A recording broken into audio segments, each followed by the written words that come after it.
I'm Sarah McWatt, I'm the Director of NYMAZ, and I'm going to be chairing today. If you'd like to turn your cameras on, I know some of you have already, but if you'd like to give us a wave, we'd like to see you before we get started. So please do give us a wave.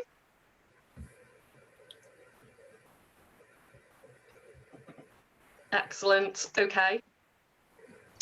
So I'm delighted to welcome, we've got 3 panellists with us today, and each of them have delivered work on behalf of NYMAZ over the years. I'll introduce you shortly to each of them, and they'll tell you a little bit about themselves and their practice with early years before we begin our discussion.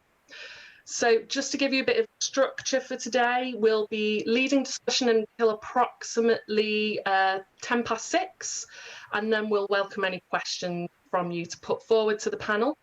You can do this through the chat function, and that's the icon at the bottom of the screen. And if you send messages to Grace, she'll relay them to me to put on to the panel. So some housekeeping before we start. We've got live captioning for today's event. You may have already noticed this on the screen. If you click on live captioning, the icon at the bottom of the screen, you can either choose to see or hide the subtitles. We're also recording today's webinar. And during the webinar, it would be grateful if you could keep your microphone muted.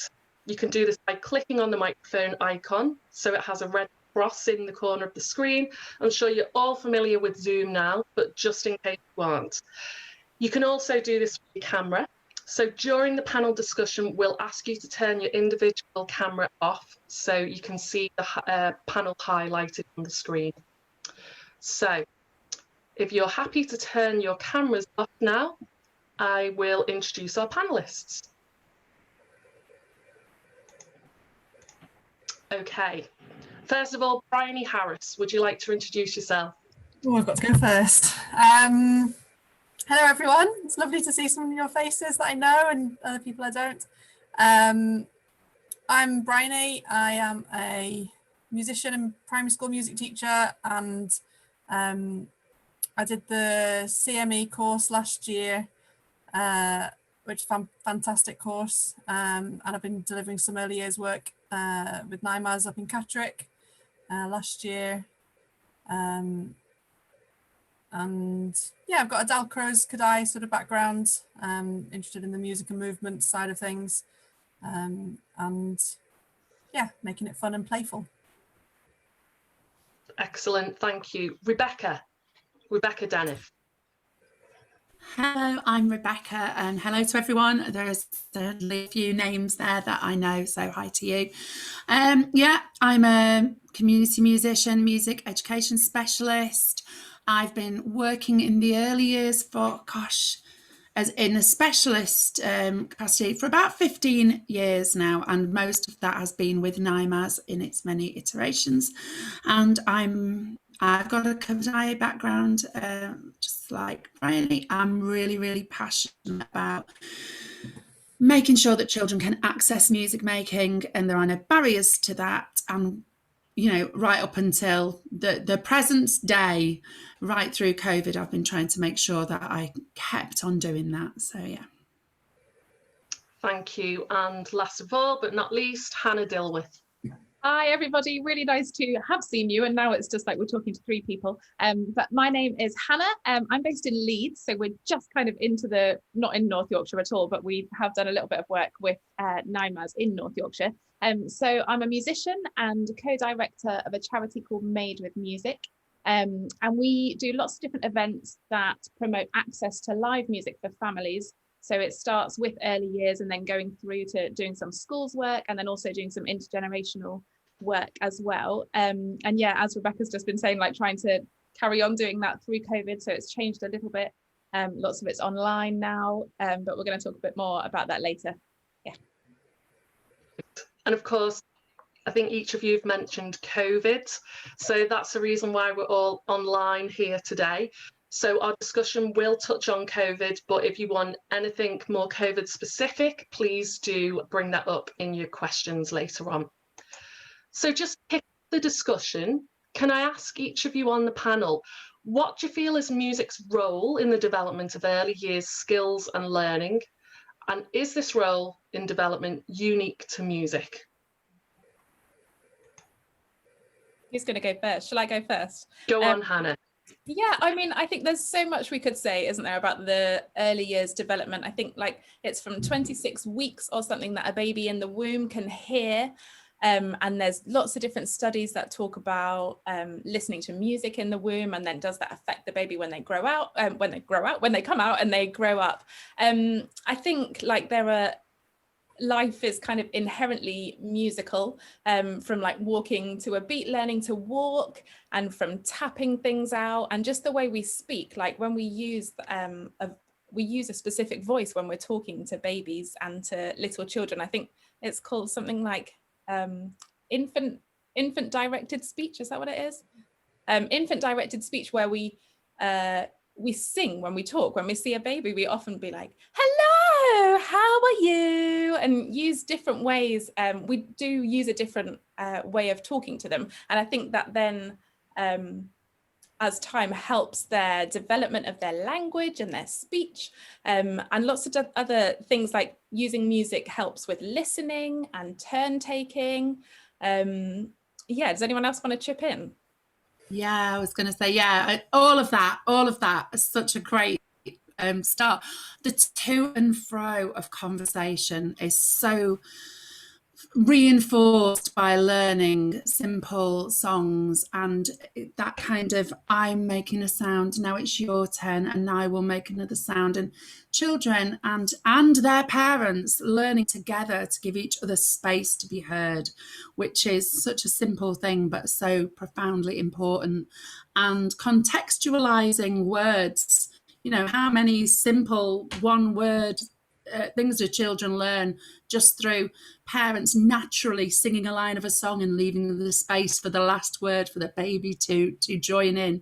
I think that all those things are there. And I'd also agree and say music's never on its own with children, is it? It's always music and movement. Music isn't a separate thing. It's part of children's life. And so when they are dancing, they are doing music. When they are, you know, speaking, they are singing music. It's all part of their development. And the more we can input into that, the more rich and diverse and well-rounded they will become. And also it's about learning to listen. Isn't most of music is about learning to listen and to interact and to connect? Yeah, definitely. Can I chip in with the listening thing? We always, in all of our early years sessions, and any session actually, we always try and include listening, which I'm sure lots of you do as well. And just that in life, when life has been so busy, it's really important to take time to listen to something. And that might be a piece of music, it might be some spoken word. But I think people's lives get very, very busy and there isn't much time to listen to stuff. And one of the things I love about when my kids are doing work, like if they get home from school and they've got homework to do, or if they're just doing something in the kitchen, they always want to listen to music. And I love that. Like, it's not always to my taste. But the fact that they know that it kind of calms them down and it can almost spark that creativity to do what they want to do. I think listening is a really important thing. And, you know, when we do those baby songs with shakers and we're asking them to shake and then we're asking them to stop, knowing that difference between sound and silence is a really valuable skill to learn as they're developing in their early years. Mm-hmm. I was just about to ask you, Hannah, how you would facilitate listening in an early session. So you've just said a technique. Are there any other techniques that you would use to facilitate listening, or is it more organic within the session's development? So we'd always have a really specific point in the session where we ask them to either lie down or have a cuddle with whoever's brought them. So it is quite prescriptive in that sense, that we're saying, okay, now, I mean, we're expecting them to listen throughout the whole thing, but actually at one point we want them to listen to a specific piece of music.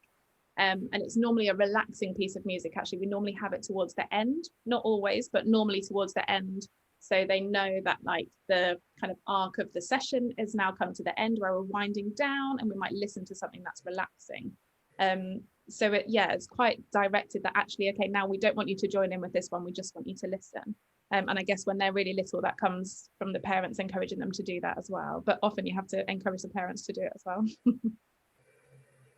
Rebecca and Bryony, do you have anything to add to that? Yeah. I think it's really important to make sure that you're not expecting active participation all the way through a music session, because in our lives, we know what active participation in everything leads to. It leads to exhaustion or burnout or whatever you want to call it. So planting those seeds very early on is really important. And the way that I do it, the people I work with and my team do it, is to use a really varied repertoire.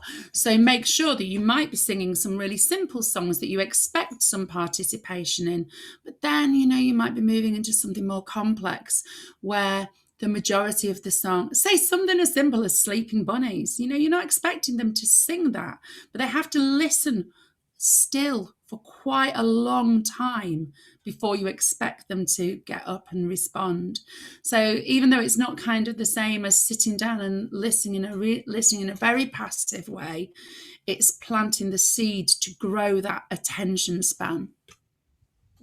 Yeah, I think I was watching someone's session yesterday and they were using lots of different instruments and different sounds. And I think that's another thing that we can include in our sessions is a variety of different sounds. So it's not just the normal shakers that they hear all the time, but it's, world instruments or, different instruments that we can play. So they have live music and recorded music as well. There's a place for that. But I think it's having the richness of it that we want to give them that experience. And responding to the participants that you've got as well. So when you're looking at those first few sessions, try to make sure that you're trying to diagnose what is it that this group needs, and looking at what kind, ask the questions. What music do you want to listen to at home? Ask the parents.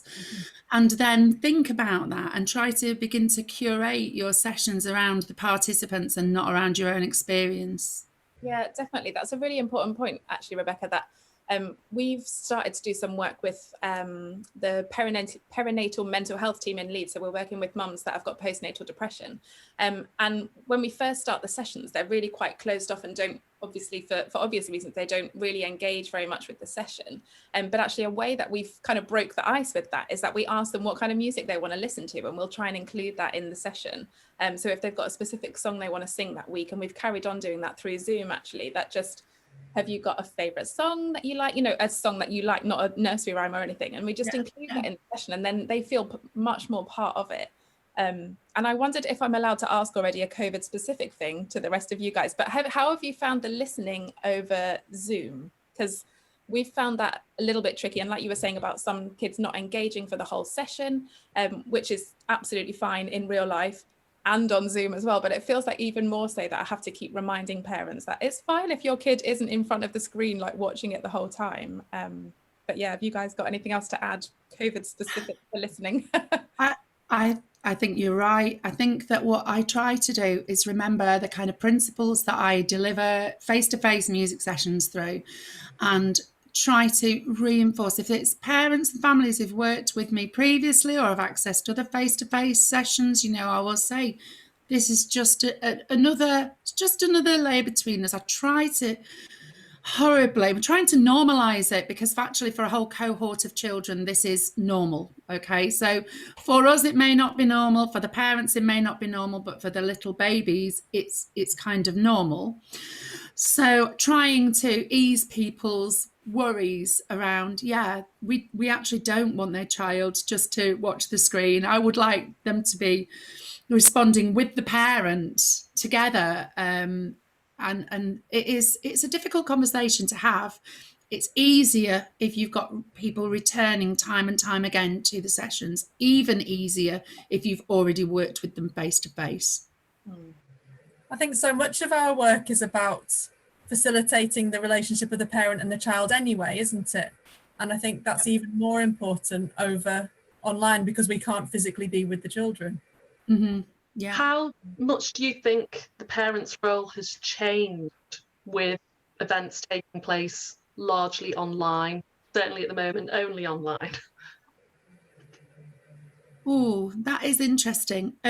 Before this second lockdown, I actually did 4 weeks of face-to-face sessions in a COVID secure environment in a very socially distanced way. And I actually think that that was more challenging for the parents than the online thing. It took them like 2 or 3 weeks to just feel not like, you could see that they were very upset by the fact that they were so far away from people that they knew, you know. So yeah, I think that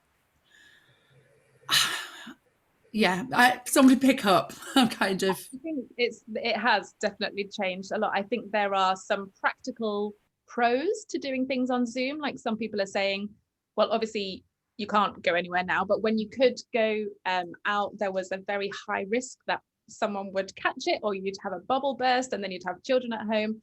So quite a few parents have been like, oh, this is great, we can just, like, you know, stick it on and we're at home, we don't have to go anywhere, we don't have to leave by a certain time.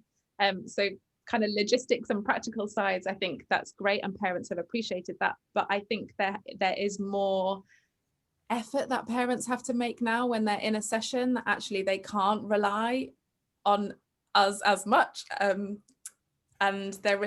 it's not the same when you're singing by yourself at home. Sure, no one else is listening, but there's still that confidence that actually, I don't know if I want to sing in front of my kid, which, you know, we always try and encourage parents to sing along.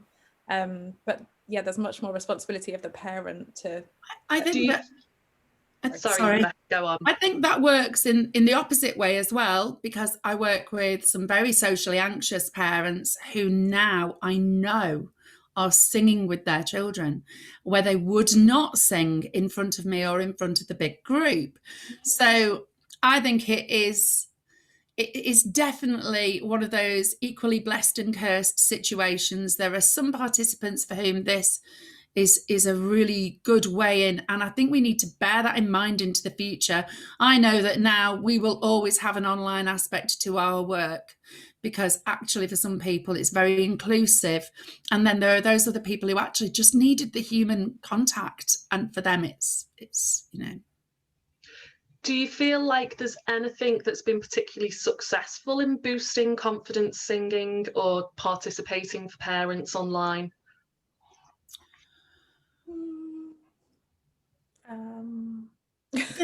There's a huge amount of stuff out there, isn't there? You know, people aren't bound by geography anymore. You know, we all know that we love our music making and we love the way that we do it, but you know, it might not be for everybody. So parents can actually actively go and look and find a session that really does suit them, which then will maybe give them the confidence when we come out of these lockdowns to come to a face-to-face session. So that's a kind of a boost. Yeah, I hadn't thought of it that way. Yeah. And just from my experience of being behind a screen, sometimes I feel it can make you feel a little bit anonymous. Do you have any special ways to make someone feel particularly connected with you from behind a screen and connected to the other people in the group? Oh, it depends whether you're doing a Zoom session. So I do some earlier Zoom sessions. So that's nice. They can see each other, and I limit the numbers. They're small. I sing the children's names. That's weird for some children. They look like they can see me, even tiny, tiny children. It's really interesting. I know that, Hannah, you use lots of techniques to engage people in your live streams, don't you? We do, but we have just started doing Zoom classes as well, actually. So 5 weeks ago, we started our first term of Zooms. And we were, like, to be honest, we were a bit skeptical about doing them because we just didn't want to do it, I think. We just wanted to do it in real life. But the Facebook Lives, we've been doing that quite a lot, and people just put comments in it and we can do shout outs if we can. But we actually quite like the Zooms now, where, because you're right, you can see everyone, and it is nice for the children to see people. Like we say you can either have it in the speaker view, so you can see the person who's leading, so we're the big screen, but actually I think most of them have it on the gallery. And like you, we have quite small, we've got 10 in a group. So you can all fit on one screen. You can see what everyone's doing. We always try and use every single one of their names, like as much as we can during it, so they know that we can see them and we're part of what you're doing. Yeah, so I think Zoom does work in that respect. It obviously doesn't work with the singing together as a group, but it definitely works with personalising sessions, which is really lovely. And have you found, sorry, I've got another question for you guys actually, have you found that the children have interacted with each other at all then in that way? Somewhat. Yes, children who I know each other.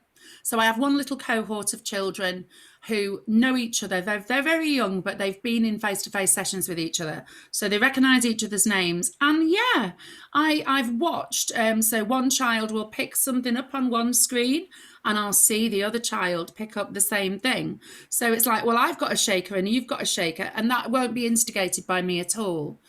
So yeah, I guess they do interact with one another, which is really lovely. Yeah, I feel we haven't got that just yet because they're all quite little, and actually for our Zoom classes, they're all quite new people that haven't done our classes before, which has been really lovely. Again, it's been a great opportunity for people to find out about Made with Music and yeah, join us on Zoom in that way. Not all of them are from Leeds either, which is great. But what we have included also to make it a bit more personal for the mums is that we do like a coffee Zoom after. We were a bit tight and we haven't bought the professional Zoom, so we can't go for longer than 40 minutes. So we have our 30-minute, 35 minutes of making music, and then we do like another meeting for the parents to join in afterwards, and just so they can talk, because we have to turn their microphones off so we can't hear them. But then like not everyone comes back, but a few people come back to then have that chat, and it's really nice to see the parents now who don't know each other talking to each other over Zoom. So hopefully, like as the weeks progress, then there will be a bit more of that interaction that you've got with some of your... I've just written that down. I love the idea of a coffee Zoom. What a great idea. Fabulous. It's so important, isn't it, for the parents to be able to chat as well. I'm really interested to hear about the copying still, Rebecca, because something I wondered about is, do you feel that taking things online has impacted development and communication and learning from copying? Well, it must have done. And to be honest with you, the thing I noticed was actually more of a impactful when I got to a face-to-face session. You know, normally if you're saying, right, I've got 10 families with their children in a big room, I would be expecting those children to be running around and the children all sat with their adults. And, you know, obviously some were babies, they couldn't get up, but a lot of them were 2 and 3 year olds. I was quite shocked by that. So I think that children have learned to sit still because they don't know that they can run around. And you can see even in very small children, a paranoia about touching each other, sharing. You shouldn't have to tell children not to share. We should be able to say share. So I think that that's going to evolve as a problem for us as in the early years music sector. I think that will be something we're firefighting for quite a long time. I do think that, you know, children aren't used to seeing other small children at the moment. And unless they're in a nursery, they're just not seeing other small children. So any of those problems of isolation that you would have are much more, are magnified because far more children are experiencing them. So as I say, yes, I've seen copying on screen. However, I expect this to be a much bigger problem and there to be less of it moving forward. Yeah, can I chip in with a little bit just about kids with additional needs and SEND children that actually some, like a group that we work with Sunshine and Smiles, which is the Leeds Down Syndrome Network. And those children have absolutely thrived from being at home. Like they have just, their skills in musical skills and communicative skills have like come on leaps and bounds. Because they've had that one-to-one, I mean, their parents are exhausted, but they've had that one-to-one from their parents kind of constantly. And it shows that actually it's really hard work for a lot of children to be out there in the community and at school. And actually for some, this has developed skills in other children that other children won't have developed, that, you know, it'll hinder for some children, but actually it's really helped others. Gosh, that's so interesting. Yeah. It's been really, really good to see, but also kind of sad to think, actually, wow, that, you know, we put a lot of pressure on children to find things really difficult. Food for thought for the future. And, you know, when we're trying to kind of constantly evolve our practice to respond to whatever world we're in, that's really worth being quite mindful about and weaving into our future planning. I think that's really true. And I think actually, even with my own children during lockdown, and they're slightly older now, but how happy they are just to be at home so much. Yeah. They really like it. And it's actually me that wants to get out and do stuff all half the time, because I get bored.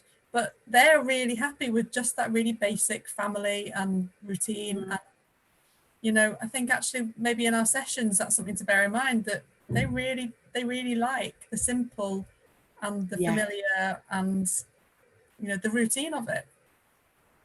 Talking of routine then, how can routine promote learning and well-being? And obviously routines have been turned on their head with COVID. So yes, do any of you have any thoughts about that? Routine with learning and well-being. I think that, sorry, Bryony, you go first. I was just going to say, you know, carrying on from that previous thought, like kids need the routine and they feel secure. And I think unless the child feels secure, they can't learn. They need that boundary. And, you know, we know in music and improvisation, if you've got boundaries, then you can be creative within that. If you've got, you know, a structure, then you can think of all sorts of things that can go within that. A blank page is really hard. I think within our sessions, I think probably all of us will bookmark it with certain things that we do so the children know what's going to happen. There's a hello song, there's a goodbye song, there's a, you know, as you were saying, Hannah, the calming listening, so that they know they've got some sort of routine within it. And with the COVID, I think everything is so uncertain and life is so uncertain. It's really hard for grown-ups and children not to be able to make plans, not to know when you can see family again, not to know when you can do all the things that normally would bookmark your life. And actually, if we can give children a little bit of routine in half an hour, maybe that can help. And how does creativity sit with routine? I think that that routine is it is the bedrock of creativity. It's very difficult to think in a creative way if you're responding to chaos, because that creative impetus is all driven into a survival instinct. You know, you can't respond in a creative way if you're not safe. So the routine provides that safety, and it's like we all know that if you want to write a song, go for a long drive. That's my thing. I really found that my personal creativity was really hampered in the first lockdown. I was thinking, why? And I realised I wasn't driving. So for me, the rhythm of driving really helps my brain function, and I think that is really important to bear in mind with children. Create a really strong routine. Routines occur within songs. They occur within music. They occur within our music sessions. And in a very old-fashioned way, we know this should occur in the child's day. You know, it sounds like a 1950s housewife's dream, doesn't it? Wake up at a certain time, eat at a certain time. Relying on that security, that regularity, allows you to be creative because you're not fearing for the unknown. You can develop the unknown yourself. Yeah, I think I'd agree. I think it's really important to have a routine. I think even when we went online, straight away we wanted to have a regular schedule of stuff that was going out. So for our regular people that were following us, they knew what to expect on what days. I feel like it's got a bit more haphazard recently, but when the first lockdown, definitely we had quite a structure to our social media posts. And a lot of what Made with Music does is making everything that we do accessible, and part of being accessible is having a regular program for lots of our families. So yeah, there's definitely benefits to routine, and I don't think it hinders creativity. We've had some questions in advance actually, so I think it would be good to look at those topics before we move on to questions that I can see are coming in as people are watching. So one is about safeguarding online. Do you have any advice on the best ways to safeguard online delivery, particular platforms that you think are more secure, for example? Oh, it's so challenging. So I think that just being really, really mindful of GDPR. For example, if you're doing a live stream, you're mentioning loads of names, and then you're going to record it and then you're going to share it later. That's something that you need to make sure you've checked with families. I've seen lots and lots of people sharing images of children who've joined in with their sessions, and I always think, I hope you need to be seeking granular consent from those families, making sure that you're being as thorough as you would if they were in the room. I think that's the most important thing to do. Safeguarding online is as important as if you're in the room. Assume that you could be in a meeting in a school with a window open to the world. You would be making sure that nobody was looking in that window. Extend those same concerns to your online activity. Yeah, I think kind of even more so than in real life. Yeah. Right? It's just so many other things that none of us ever imagined we'd have to talk about doing. You know, like when we have a Zoom guideline that we send out with when people book onto our Zoom classes. It's made me think, actually, Rebecca, we don't actually say much about the safeguarding thing when we're doing the Facebook Live, so maybe that is something we need to add in. But with Zoom, the Zoom classes, when they sign up, they're kind of accepting these points that we've raised, and I know that NYMAZ have got a safeguarding policy that people can look at as well online. So ours just has things like, we expect the parent to stay with the child for the whole session. Literally just this morning, I had a session where I knew that the mum had put her camera or her phone like on top of the telly or something like that. Anyway, the mum did disappear. I don't know if she went out the room, but she just disappeared. And as she disappeared, I could see then the baby turned around because could see what I could hear, the music. And I could see the baby like coming towards the TV. And I was like, oh my goodness, is this going to be one of those moments where actually the TV comes crashing down and there's nothing I can do? Luckily it was fine. The mum came straight back, but it did make me like, I hadn't really thought about it, even though I've put it in all of the emails, make sure you stay with your child. I was like, gosh, like this is a crazy amount of things that we have to think about now on top of making sure that everyone is happy and feels safe in your session, which is really hard to do online. Yeah, and I think like thinking about the activities that you're doing as well, some stuff we hadn't even thought about, but with the mums with postnatal depression, the occupational therapist that we were working with said they don't want to do anything with scarves putting over the baby's head and things like that we hadn't even considered might be an issue. So it's been kind of a can of worms, I think, taking it online.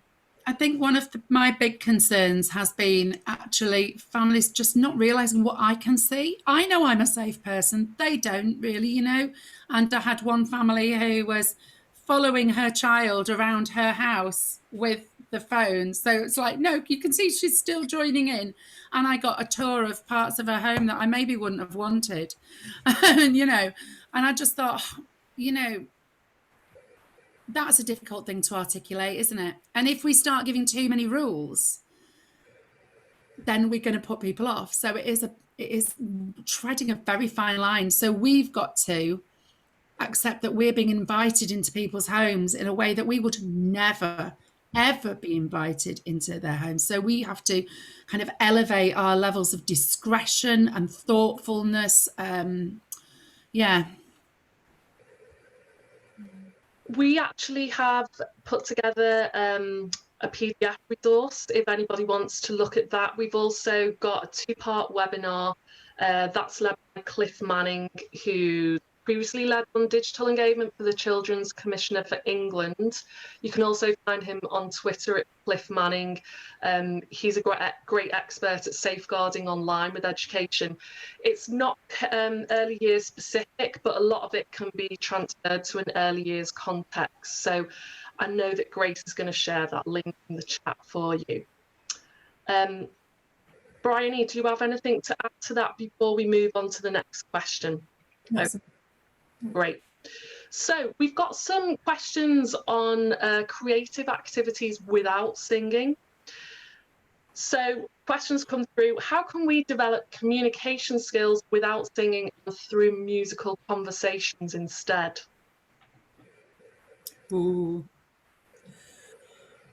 Go for it, Rebecca.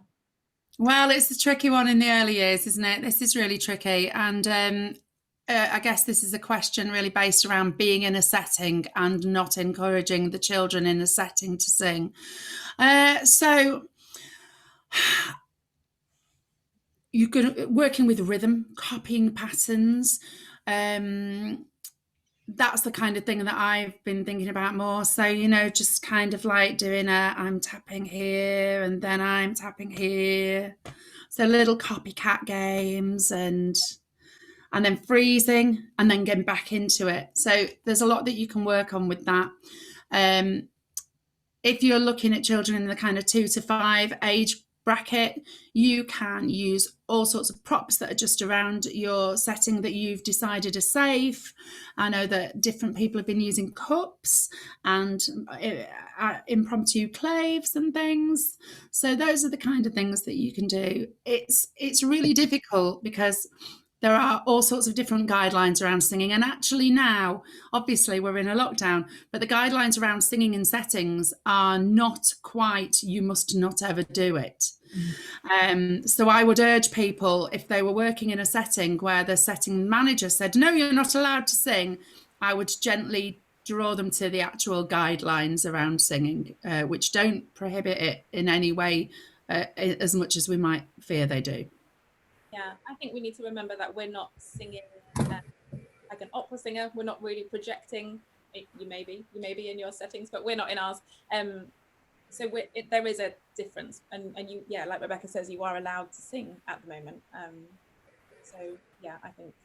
Yeah, and there are ways to make it feel more safe as well. You know, there's the new guidance about, you know, changing the airflow and the ventilation, and that being a real key. You know, certainly in my reception classes I'm doing, in schools this is now, but you know, we'll sing before we go out and then we change the air completely, or we'll try and sing outside, or we'll do short bursts of time. You know, there's ways to make it more safe and to help schools and nurseries and settings feel like it's part of their risk assessment and it can be done safely. But also the question of communication skills, we need to just get that playfulness back. We need to get that connection, the imagination, and the, you know, the puppets and the visuals and the big movements. Children respond to all of those. It doesn't have to all be voice. I think we all know that if we be big dramatic actions, children will go, whoa, what's that? You know, it's finding that playfulness again. Yeah, I would agree with that. Get the hats out, be the character, tell the story.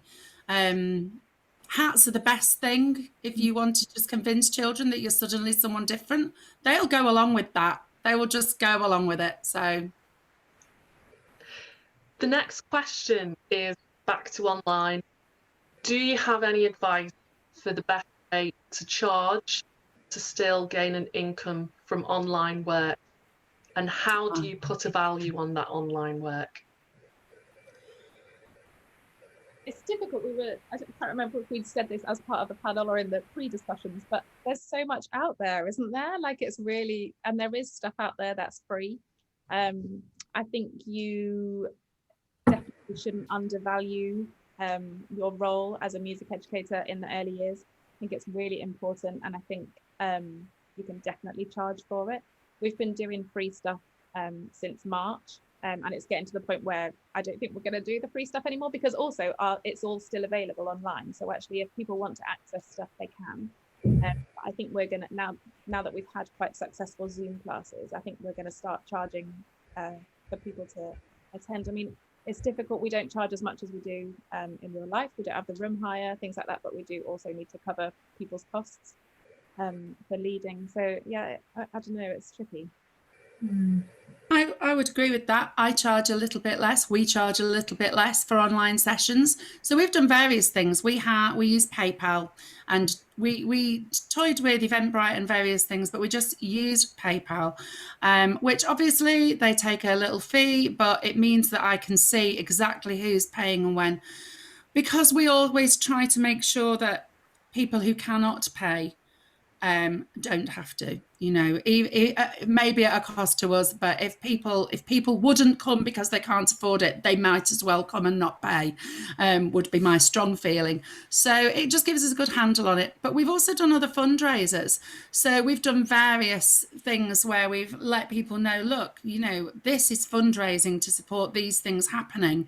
If you engage in this fundraising activity, then in a roundabout way you are paying. And so we've kind of got all these different levels of income generation going on, none of which are bringing in a lot, but they're all bringing in enough to start to make a difference.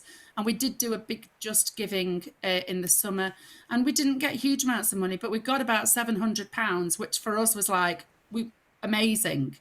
And when we scrutinised who had donated to this fund, it was mostly families engaged with us around early years music activity. Okay, this next one's a biggie, and I'm conscious that we've still got questions coming in. How do we ensure that settings and schools continue or value at all musical development during COVID times? Yeah, I told you it was a big one. We just keep telling them, right? We need to tell them that there's other ways. We don't have to come into your school. We can do it in a different way. We can do it online. Like, I think just being adaptable. We've all had to adapt loads over the past few months. Yeah, I think we just have to keep shouting about it, because it is really, really important. And even, my daughter doesn't do music at school anymore, and she's in year 5, and that makes me so sad that actually there's not a music teacher that goes in anymore. She has a private lesson on a cornet, but there's nothing in the school. So for lots of the other kids, they're not getting anything. I think an in at the moment is well-being. Don't talk about music in any other context. Talk about well-being. That's your way in to draw teachers and governors and other stakeholders' attention to the fact that music is good for children. It will benefit their well-being. And I think there is quite a lot of documentary evidence that's come out during this time. I mean, one of the government reports around music and wellbeing, the arts and wellbeing, came out in September, didn't it? Coincidentally that it came out at that time. But I think that with the COVID extra money, a lot of schools are looking at how they can do catch up for children. But some wise head teachers are saying, well, actually, we know that we need to do catch up and maybe extra kind of interventions, but how can we globally boost the achievements that every child is going to make? We can do it through making music. They just don't know how to do it. So tell them why it's good for them and present a solution that you can deliver. And I think it's also important to maybe help them, because I know head teachers and nursery staff, they must be so overwhelmed by the risk assessments and the, how, if you can just cut it out, then that makes it easy for them. But it's giving them here you go, this is how you can do it, and it's possible, and you don't have to be scared of it, and it will benefit them. It's taking a bit of that burden, maybe, if we know all of this fact, that they don't have to then think about it and find it for themselves. Maybe this is something we need to develop, a little tiny toolkit to distribute amongst everyone, little hints and tips about how to talk to your setting in a time of COVID. Yeah, maybe. I know for myself, I watch Music Mark social media a lot to get updates. They're liaising with the government, and they keep you in the loop with any developments there. And I think, it's really important to relay those messages to schools and settings, because there's so much that everyone's overwhelmed with in terms of information. Sometimes you will have to be the signpost that shows them actually what is allowed during this time when it comes to music. We've got question. If anybody else has got questions, please do type them into the chat. This is from Claire Thompson. How are you encouraging parents to have instruments or musical toys handy? Do you include an invite in the joining info?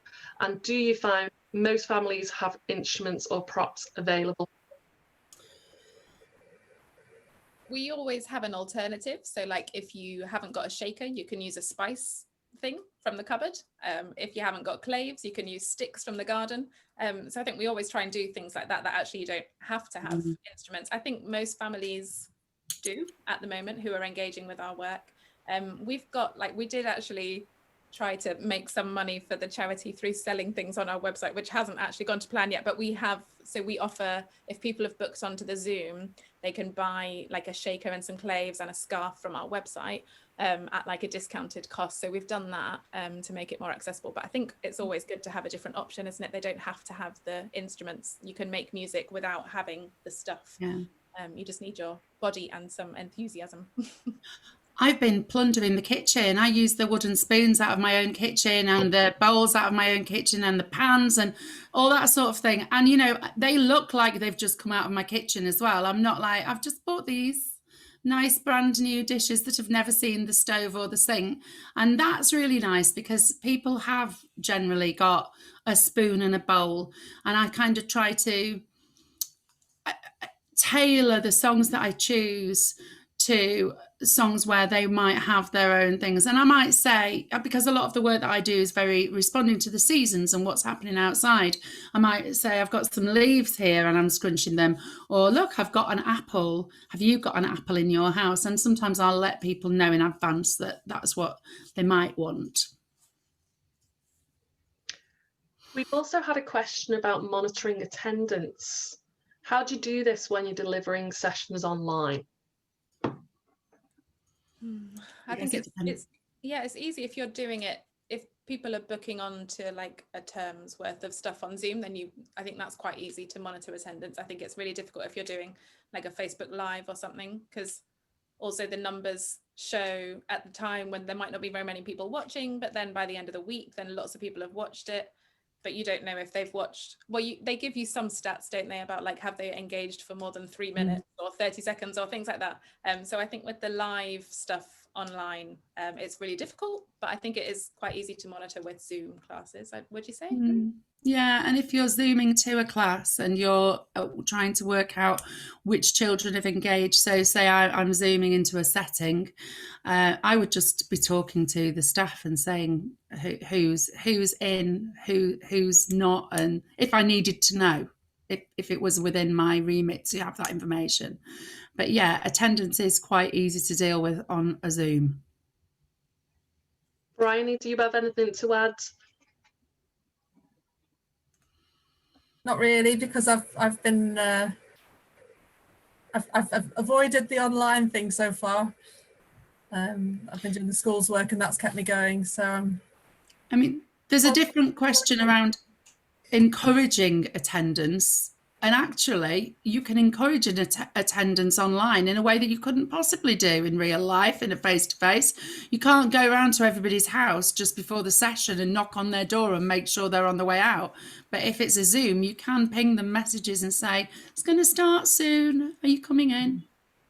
And what about feedback? Are you finding that you are getting, I know it's different sort of feedback than being in a room with someone, but are you finding that you're still able to gather feedback?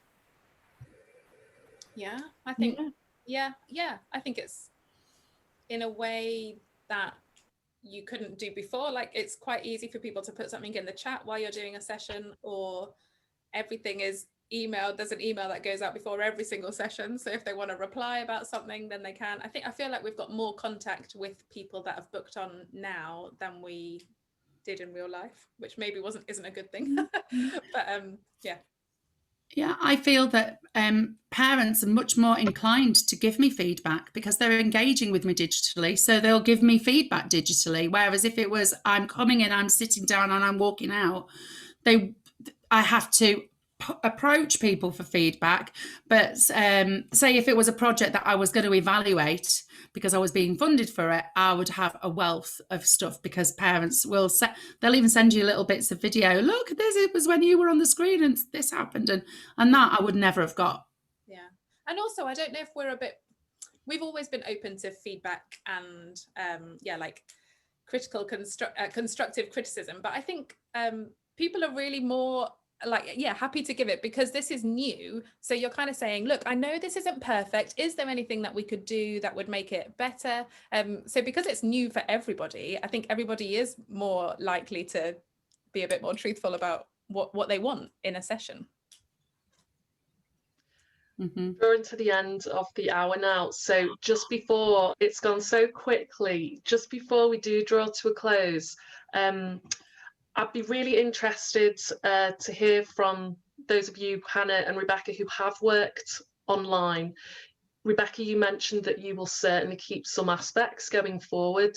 I think we've all learned from the pandemic, we can be flexible, we can be creative in ways that perhaps we hadn't had to be before, and there have been some beneficial pieces of progress that we've all made. So what are the elements that you will continue to take forward after the pandemic? Ooh, well, I'll definitely keep doing some Zoom. We'll do some live stream. We've been talking to Kafka, one of our local kind of organisations, about doing some sessions to support very young parents, and they're really interested in the fact that we can look at multi-pronged attack, as it were. We can do face-to-face, which we can then support in people's homes with online, and then they can come back to face-to-face sessions. I think we'll be able to get much more interaction, certainly from the parents as well, who would always be on a phone because they can't actually look at you because they're too socially anxious. I think we'll just we're going to balance these strands of our practice, and at different times some will be more dominant than others, but I don't think we'll ever abandon the online stuff now, which I wouldn't have wanted to do before, but now it's part of our practice. So. Hannah? Yeah, I think same. I think online stuff is never going to replace our face-to-face work. But yeah, like Rebecca says, there have actually been some benefits, and we bought a really expensive camera, so I feel like we need I've got one last question that's just crept in before the end. Do you watch yourself back on screen after the session to reflect on yourself as a practitioner? I'm sick of seeing my face on the screen, honestly. I think I did to begin with, and when we're making videos you kind of have to, because you have to edit them to put them all together, but if it's a class or a live I don't watch it back. Which maybe I should, if I thought it was, something to then develop my practice, if I thought it was specifically linked to some aspect of that, but no, I don't. Do you, Rebecca? The only time I would is in relation to what I want people to see. So we've been doing a 5-a-day project, our NYMAZ project that we're doing at the moment, and I've had to create all these videos, and I too am absolutely sick of the sight of myself, but at least I've kind of got over caring. But I will look very carefully. Is what I'm wanting to get across in this song what the participants can see on the screen? Is what they're seeing useful? So yes, to an extent, if it's something specific, I will watch back. But if it's a Zoom, I've kind of always got myself there. I can see that nothing's gone wrong, that they can see what I need them to see, and I make sure that what's happening is happening in like the action zone. But beyond that, I suppose there is an opportunity to analyse your practice in a way you would never have done it before, but I haven't approached it in a kind of methodical, self-reflective way. Yet. Until Monday morning. Okay, we're going to have to wrap up there. Thank you so much, everyone, for coming. Thank you, Rebecca, Bryony and Hannah, for your contributions. Really interesting discussion.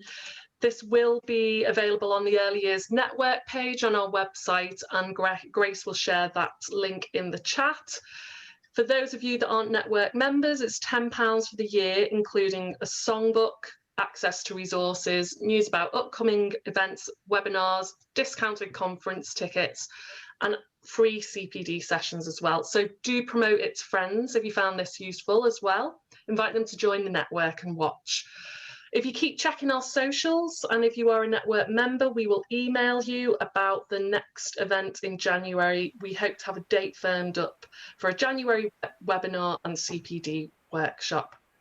And lastly, thank you to the NYMAZ team and to Transcription City for providing subtitles today. So if we all want to turn your cameras on, we can give you a wave. Goodbye. Thank you so much for joining us, and hope to see you at the next one. Ah, there's real people there, not just... Yeah. That's so much nicer. Okay, thank you everybody for coming. Bye-bye. Bye.